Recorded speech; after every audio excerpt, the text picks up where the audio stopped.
কেমন হয়েছে এই ব্যাক কভারটা? অনেক কিউট না? আসসালামু আলাইকুম এভরিওয়ান।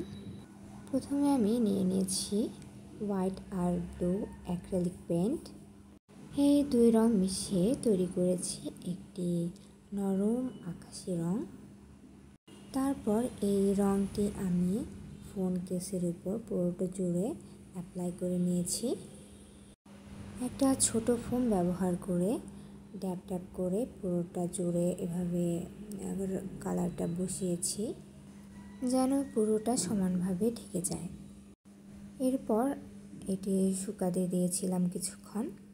শুকানোর পর শুরু করলাম আমার প্রিয় অংশটা, প্রজাপতির ডিজাইন আঁকা। ধাপে ধাপে ডিটেলস দিয়ে আমি এই প্রজাপতিটি খুব যত্ন সহকারে ভালোবাসা দিয়ে এঁকেছি। ফার্স্টে আমি চেয়েছিলাম যে পুরো প্রজাপতিটি আমি ব্ল্যাক কালার করব। পরে ভাবলাম যে আমার ফোনটা তো একটু গোল্ডেন কালার আছে সাইডে, তো প্রজাপতির কালারটা আমি গোল্ডেনের মধ্যে করি। তাই আমি প্রজাপতিটি এইভাবে মাঝখানে গোল্ডেন কালার দিয়ে দিয়েছি। গোল্ডেন কালার করার পর প্রজাপতিটি দেখতে আরও বেশি সুন্দর লাগছিল। আসলে ইনস্ট্যান্ট কোনো বুদ্ধি মাথায় চলে আসলে সেটা করে দেখা উচিত, ঠিক আমার মতো করে।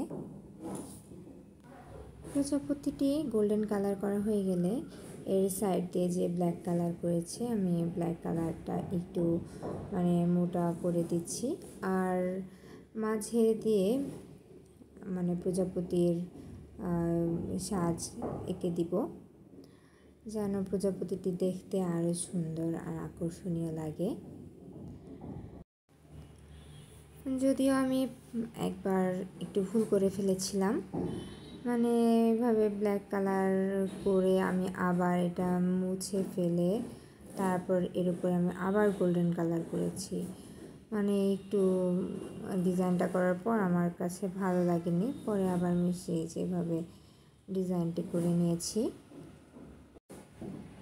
তবে এই ডিজাইনটি আমার কাছে খুবই ভালো লেগেছে। পুরো ভিডিও দেখা হলে আপনারা জানাবেন যে কেমন হলো। এভাবে আমি আমার পুরো পেন্টিংটি কমপ্লিট করে নিয়েছি। আমার ছেলে আমার পাশে বসেছিল আর বলছিল, আম্মু পেন্টিং করছো? আচ্ছা, যাই হোক, আজ এ পর্যন্তই। ভালো লেগে থাকলে লাইক, কমেন্ট, শেয়ার করে দিবেন। সবাই ভালো থাকবেন আর আমার পাশে থাকবেন। আল্লাহ হাফেজ।